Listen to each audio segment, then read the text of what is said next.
Hey guys, welcome back to today's video. Today is Wednesday, February 28th, 2024, and we are officially 250 days away from the 2024 presidential election on November 5th, of course, 2024. Now, given that we are such a milestone away from the presidential election, I decided that it would be good to make a video talking about the state of the race and where we are nationally. After yesterday's Michigan Democratic primary, there are a lot of takeaways here and ones that I think could contribute something meaningful to our overall presidential election prediction and what we might be able to expect this coming November. Now, 2024 election predictions are ones that I've been doing for quite some time now. I've largely been doing them so we can track the state of the race and how some of these states have fluctuated back and forth between President Biden and President Trump. And for a long period of time, I think that our elections here really were stagnant. We didn't get much movement in terms of expected outcomes in the election, but now I think we're starting to see some shifting, and it does really go both ways. Now, where we are nationally too is largely just dependent on many of these safe states that we already know are going to go to certain political parties, and there really isn't another opportunity for other members or other parties to win. For instance, in a state like California or Maryland, Democrats are always going to win there, and Republicans, for instance, of course, will have their counterpart safe states like Alabama and Tennessee and Kentucky, that are never going to go blue. And as we fill out this map, we begin to characterize all of the states that just are going to go to Republicans or Democrats no matter what happens. No matter who the nominee is, these states that are considered to be safe are truly determined as such. And so where we start off with about 122 electoral votes that will certainly be considered safe for the GOP. You're talking a 15-point margin or more, and I think that's largely what we're going to see in many of these states. Joe Biden has about 181 electoral votes that are going to be considered safe, and that leaves around 235 votes in the toss-up column. Now, as a reminder, in order to win the presidential election, you need 270 electoral votes, which means that candidates are going to be focusing on the remainder of these states that total up to 235 electoral votes to make every moment count. Now, President Trump and President Biden have faced up against each other in the past. We know how that election went, and it was one that I think Republicans are not looking to replicate. And so knowing that, the Republicans are at a point where, they're diving deep into the 2024 presidential election. I think, they are going to try to do everything they can to ensure that this election cycle goes differently than the last one, which means investments into different states. It means prioritizing different people. It means a new VP nominee, and it means new strategies for down ballot races. Democrats, on the other hand, seem to be looking at this race from a very similar lens. They know what it has taken to beat Donald Trump before, and many of the times we are seeing similar figures back up in campaign leadership, new emerging voices, but still representing the mainstream Democratic Party, being prominent figures in the Biden reelect. It's interesting to see, but I think it's certainly something that definitely, could end up with a very, very different reaction and very, very different result than the 2020 presidential election, which I think you might see by the end of this video. Now, although we have states that are considered to be safe, the ones that I've already characterized, the well over 270 electoral vote ones, we have a number of states that are considered to be what we call likely blue or likely red, which means that we can pretty much guess out months in advance until November how they're going to go, but there still is a slim chance that they flip to the opposition party. That generally means states like Ohio, which have voted red by 8-9 points in both 16 and 20, that probably won't be going blue in 2024, barring an extreme circumstance. But even in an extreme circumstance, states like Alabama and Kentucky aren't going blue. But Ohio theoretically could. That also includes states like Iowa, which again are states that Donald Trump won in the last election and 2016 by roughly similar amounts. Democrats also are going to benefit from the fact that they have states like Colorado and New Mexico and Virginia on that front, because when you take a look at Maine, when you take a look at the 2020 election results in the 3 out of the 4 there that were mentioned first, Democrats won by over 10 points. In the state of Maine, they won by 9, and we're not really seeing dramatic movement in the Northeast, and so I think it's going to stay safe there, and I think Democrats have a lot of room to fall in these likely states, which are often characterized by 5 to 15-point margins in favor of a political party that contribute to this characterization.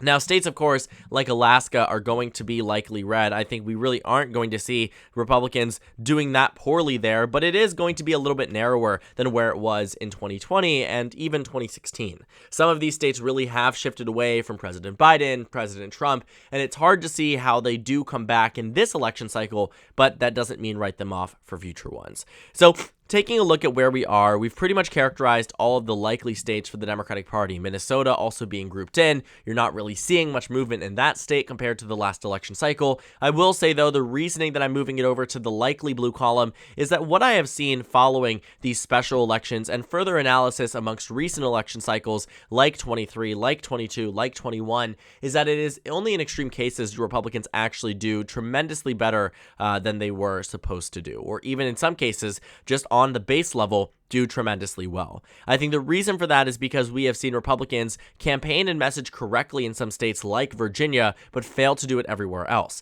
Republicans are not popular, and neither are their policies, especially in the wake of the Dobbs decision that will be on the minds of voters this coming November election. And I think Minnesota, of many, will be a state that doesn't see too much movement, especially considering a population of growing suburbanites that are seemingly growing bluer and becoming more for Joe Biden than they were in 2020 and more than they were for Secretary Clinton back in 2016. And so Minnesota, Virginia, Colorado, New Mexico, a lot of room to fall there in Maine for Democrats from the last election cycle. And even if they do fall a little bit, these states are still likely to, keep them at bay at the likely blue or likely red column. I would also group in states like Florida and Texas in the likely red column as well. I think Texas, you're going to see somewhere around a 5 to 6% margin as well, and I think Florida will see an expansion on the 2020 presidential. President Trump won Texas in 2016 by 9 points, won it in 2020 by 6 points. I think he wins it again by 6. Florida was won by President Trump in 2016 by 1, in 2020 by 3, and in 2024 probably around 6, 7, 8, 9 points. Probably not double digits, but of course, time will tell. And so in these remaining states, Nevada, Arizona, North Carolina, right, Georgia, Wisconsin, Michigan, Pennsylvania, New Hampshire, Maine second actually is going to be a likely red district there, but Nebraska second is not. This is really where the race actually matters. This is where you are going to see the most interest and enthusiasm from candidates to get themselves involved in the presidential election in these battleground states. And so taking a look at what we're dealing with, it's all across the country, many different demographic groups, and a bunch of different states that matter so much to both parties. And I think what we will see additionally, too, is that because there are coinciding Senate elections in states like Wisconsin, Michigan, Pennsylvania, and states like Arizona and Nevada, that we will see a lot of conversation around what this means for down ballot races. We will see a tremendous impact on the down ballot races depending on how the top of the ticket candidates do. And I think what, is so amazing about this election cycle is just how much we have on the competitive level. The House is at play, the Senate is at play, the presidency is at play. I mean, looking at previous election cycles, it hasn't always been that way, and I'm finally excited that we are covering a presidential election that honestly is even better than 2020 when it comes down to what the opportunities are for both sides of the aisle. And I think we could really see some major movement that could eventually translate to major differences in legislating and what happens in the White House and on Capitol Hill. But in these remaining 98 toss-up electoral votes, a lot of conversation needs to be had about how they are going to go. I don't think it's going to be as easy in terms of characterizations outside of the state of New Hampshire. The reason I waited to characterize it as a likely blue state is largely because New Hampshire is a state that has historically been amongst the most competitive. In fact, in 2016, by raw vote share and by percentage, New Hampshire was amongst the closest, if not the closest state. It was the closest Democratic victory. It was decided by just around, a few thousand votes, I think even maybe 1,000 across the state. And so New Hampshire has been at a unique point of interest for me because in this election cycle, it doesn't look like it's going to get any narrower than where it was back in 2020, which honestly was pretty good for Democrats. But I think the New England region, you are really seeing minimal movement, largely because what voters care about in states like Wisconsin, Michigan, and Pennsylvania that's contributing to President Biden's decrease in numbers. Things about what's happening in the Middle East, things that are happening at the border. These are not the same issues that matter to voters in New Hampshire. not the same issues that matter to voters in New England. And that means that you really aren't seeing movement in states like Maine and New Hampshire, two states that I think Democrats were somewhat worried about, but less so following new data out of these states. And so that brings us actually down to 94 toss-up electoral votes. A number of states here that I think President Biden and President Trump have honestly very, very similar chances at winning, and my characterizations really aren't going to make it that easy to figure out exactly how they're going to go. A lot of this is really up in the air until we get to November 5th. I will kick this off by saying that I do believe North Carolina is staying red. I think the margins will be very similar, a 1 to 2 point margin in favor of the Republican Party, and that's really where I see it going, especially given that President Trump seems to have been expanding on his recent margins in some of the new polls in this state. I would also count the state of Georgia as a state that voted for President Trump in 2016 by over 5 points, voted for President Biden by the narrowest margin of any state in the 2020 presidential election, that it does narrowly move over to the Republican column. I also think that looking at where we are seeing bleeding among support for President Biden, looking at where we are seeing bleeding in terms of decreased enthusiasm, Atlanta and the Atlanta suburbs is where we are seeing it, whether it's minority voters or suburbanites or just general voters from the 2020 election across the state that backed Biden, that don't want to back him this time, that are unsure as to who they're going to go for. I do believe Georgia is a state that President Trump could win narrowly, and honestly, based on the numbers in that state, that is the best performing swing state for President Trump. And so I'd characterize it as a lean red state. Now, Democrats are going to win in Nebraska's 2nd district by a lean blue margin. I think you're talking anywhere between 1 and 5%, but I do think that President Biden does win here. Given where it was back in 2020, despite the Republican efforts to gerrymander the 2nd district, Nebraska's 2nd is growing in the Omaha region and growing in favor of the Democratic Party. This is one of the few states that does congressional district allocation in terms of electoral vote share, and just as they did in 2008 and 2020, I do believe that Nebraska's 2nd will go blue on the national top of the ticket. And so that brings us down to 61 electoral votes, 251 for Donald Trump, 226 for Joe Biden. It is so exceptionally narrow. Now let's get over to this half of the United States and characterize it first. I'll kick it off by saying that I believe the state of Arizona goes to President Trump by a narrow margin, but I do think given historical precedent and where we are, based on the 22 midterms. And I know the polls don't agree with me on this one, which is why I will say I don't believe in the polls to a T. You know, I think there are definitely some discrepancies here, and I think Nevada is one of them, as we saw in 22 when they said that Adam Laxalt was on track for victory by 4 to 5 points. That didn't happen.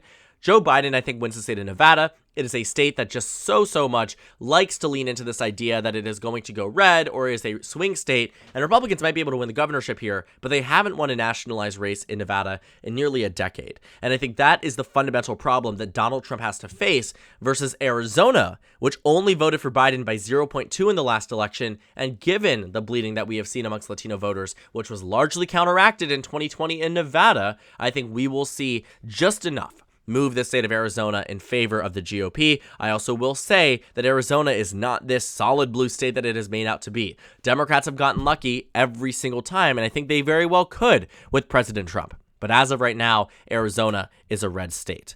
Now, this isn't to say that Biden, is done at this point. He's not going to get the same amount of electoral votes that Hillary Clinton did. I think he wins the state of Pennsylvania by just under a point. I think it's going to be exceptionally close. I think it's going to be one of the most hotly contested battleground states. But what we have seen, too, is that despite the rest of the nation wavering away from President Biden, Pennsylvania has remained strong. Poll after poll after poll, whether the Senate race or the presidential, President Biden does better in this state than he does across the country. And I think what we will find is that with this advantage being from Scranton, having invested so much efforts in the 2020 and 2022 midterms, that has given Democrats the ability to run alongside a popular Senator Bob Casey, a popular Governor Josh Shapiro, a well-known Democratic delegation in the Pennsylvania House and the Pennsylvania Senate, in the Pennsylvania House Representation Group in Washington, D.C. Democrats have done very well in Pennsylvania over the past 4 years, and Joe Biden's victory in 2020 was just the beginning, and I think he wins it again in 2024. Moving over to the state of Michigan, this serves as a unique point of interest for me because of the Michigan primary yesterday.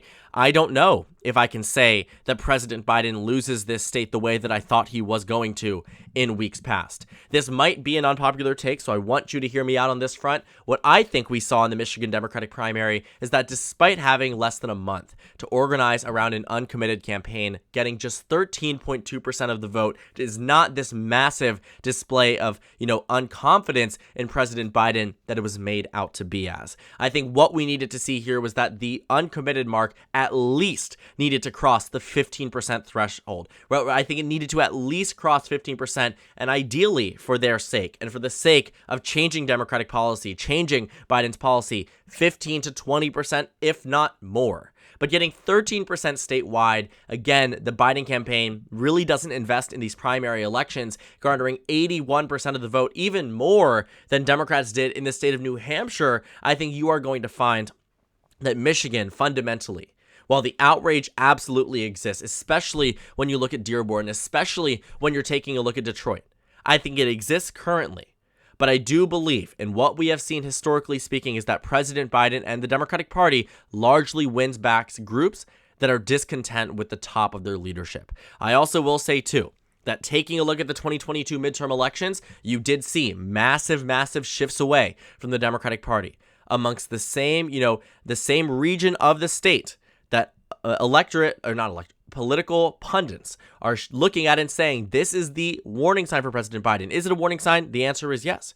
But what it also is telling us is that given 2022's margin of victory for Gretchen Whitmer, despite massive bleeding amongst different communities across the state, is that there is a pathway to victory, and Democrats have multiple pathways to victory. I think Michigan has been written off so much because we have seen outrage against President Biden that absolutely exists, but doesn't mean that Michigan is unwinnable. The answer is no. And looking at the last election cycle, we also have seen that Michigan, of all the three states, is the most Democratic state. Look even at the 2022 midterm elections. Look what's happening in the Senate election. Look what happened with the House election. What we know is that Michigan, for all that it is worth, it is fundamentally a more Democratic state than it is a Republican state. And I think that will come through in favor of President Biden. And this is the first time in a long time that I'm saying with genuine honesty that I do believe President Biden would win the state of Michigan. I also think it contributes here that Nikki Haley got around 1/4 of the vote in the state of Michigan. This shocked me because I didn't expect her to get any more than 15-16%. And so seeing that there absolutely exists discontent against President Trump on the Republican side, that there absolutely exists this pushback against President Trump as well from his own party, means that Michigan will likely equalize on that front. And Democrats fundamentally and historically have the upper hand. But in this final state, despite a consistent track record of victory across Pennsylvania, Michigan, it ends at Wisconsin. And President Trump, I do believe, wins Wisconsin today. Now, this was a hard call. I think what we have seen, too, is that the polling averages show President Biden in a better position, narrowly, but still a better position in the state of Wisconsin than they do in the state of Michigan. And I know it's a hard sell in this, idea here that we will see Biden lose Wisconsin, but win Michigan and Pennsylvania. But I do believe that is where we are. What we have seen is that the polling numbers out of the state of Wisconsin are not as conducive in terms of a growth for President Biden. The numbers are moving further towards Trump. In Michigan, they're moving further towards Biden. I will also say that of all of the states from 16 and 20, Wisconsin is often the most Republican. It was in 20. Trump only lost it by 0.6. Trump won it by the largest margin out of the three in 2016.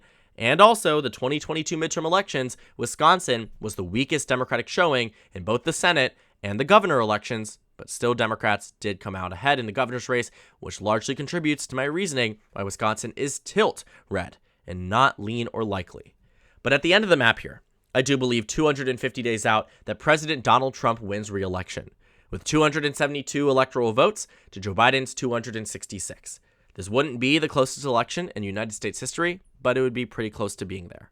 I think what we will find is that President Trump and President Biden will be in a tight horse race for every single vote in many of these states, but none more important than Wisconsin, Michigan, Pennsylvania, Arizona, Nevada, and the state of Georgia. 272 to 266. At some point, it's anybody's race, and I'm interested to see how it goes over the coming months leading to November 5th, 2024, which we are 250 days out from. So thank you guys so much for watching this video. Make sure to comment down suggestions below. Subscribe on the left if you haven't already, and check out the Instagram and Twitter. At the bottom left of the screen, there's also a Discord server for you to go ahead and join. On the screen, there's a video you can watch, and then a playlist for my 2024 presidential election analysis videos. Again, thank you guys so much for watching, and I will see you all later today.